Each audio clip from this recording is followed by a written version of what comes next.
హైదరాబాద్ బల్కంపేటలోని మహిమాన్విత ఎల్లమ్మ తల్లి కళ్యాణోత్సవం ఇవాళ అంగరంగ వైభవంగా జరిగింది. 3 రోజుల పాటు జరిగే ఈ ఉత్సవాల కోసం ఆలయ అధికారులు సమగ్ర సమావేశం ఏర్పాటు చేశారు. అభిజిత్ లగ్నంలో జమదగ్ని మహర్షితో అమ్మవారి పెళ్లి జరిగింది. అమ్మవారి కళ్యాణానికి భక్తులు భారీగా తరలివచ్చారు. ఎల్లమ్మ కళ్యాణానికి ఆలయ అధికారులు భారీ ఏర్పాట్లు చేశారు. ప్రభుత్వం తరపున మంత్రులు కొండా సురేఖ, పొన్నం ప్రభాకర్ పట్టు వస్త్రాలు సమర్పించారు. ఇక అక్కడి ఏర్పాట్ల గురించి మా కరెస్పాండెంట్ హారిక పూర్తి సమాచారం అందిస్తారు. భక్తులు తరలి వస్తున్నారు. మార్నింగ్ 5 నుంచి ఇక్కడికి భక్తులైతే తరలి వస్తున్నారని చెప్పుకోవచ్చు. అయితే ఏర్పాట్లకు సంబంధించి ఇప్పటికైతే అన్ని ఏర్పాట్లు పూర్తయ్యాయి అండ్ కళ్యాణానికి రెడీగా ఉంది అని చెప్పాలి. అయితే ప్రభుత్వం నుంచి దేవాదాయ శాఖ మంత్రి కొండా సురేఖ అలాగే పొన్నం ప్రభాకర్ పట్టు వస్త్రాలు సమర్పిస్తారు 9:30కి అని చెప్పేసి సమాచారం అయితే ఉంది. ప్రస్తుతం లక్షల్లో భక్తులు వచ్చే సందర్భాలు ఉన్నాయి కాబట్టి ఖచ్చితంగా భద్రతకు సంబంధించి గట్టి భద్రతనే ఏర్పాటు చేసింది ప్రభుత్వం అని చెప్పుకోవాలి. సో ప్రస్తుతం ఖైరతాబాద్ ఎమ్మెల్యే దానం నాగేందర్ కూడా దర్శనానికి వచ్చారు. అయితే ఇప్పుడు చూడొచ్చు, అంటే ఇప్పుడు ప్రభుత్వం తరపు నుంచి అయితే విఐపీస్ అయితే వస్తూనే ఉన్నారు. అండ్ సో నగరంలోని మహిమాన్విత బల్కంపేట కళ్యాణోత్సవానికి ఇవాళ అయితే ప్రారంభానికి సంబంధించి అధికారులు అన్ని ఏర్పాట్లు చేశారు. అయితే ఈ 3 రోజులు జరిగే ఈ కళ్యాణోత్సవానికి మొదటి రోజు ఉత్సవాల్లో భాగంగా సోమవారం మొదటి రోజు అమ్మవారిని పెళ్లి కూతురుగా ఆలయ అర్చకులు ముస్తాబు చేస్తారు.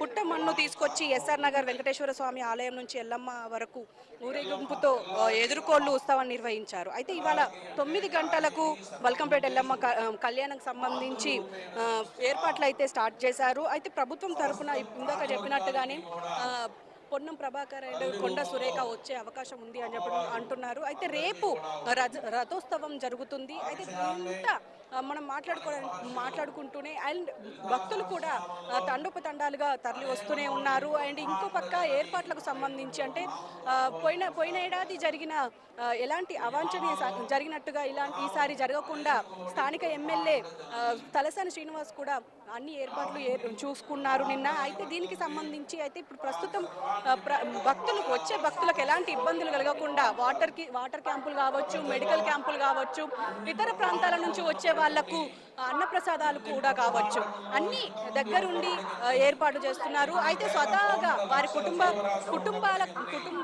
తరపున ఇక్కడ అన్నప్రసాదాలు కూడా ఏర్పాటు చేస్తారు. వాళ్ళకు కూడా సపరేట్ టెంట్లు ఏర్పాటు చేశారు. అయితే ఇప్పుడు ప్రస్తుతం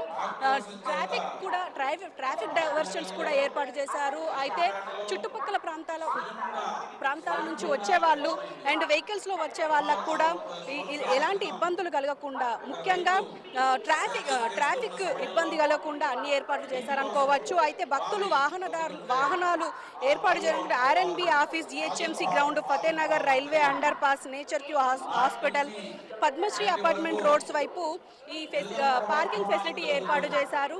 అయితే ప్రస్తుతం 11:51 ముహూర్తం అయితే ఉంది అమ్మవారి కళ్యాణానికి సంబంధించి. అయితే కళ్యాణం తర్వాత రేపు రథోత్సవం ప్రారంభమవుతుంది. అయితే ఈ 3 రోజులు జరిగే కళ్యాణ మహోత్సవానికి అంగరంగ వైభవంగా జరగబోతుంది అని అయితే తెలుస్తుంది. ప్రస్తుతం ఇది ఇక్కడున్న సమాచారం. కెమెరామెన్ రనాతో హారిక, హైదరాబాద్.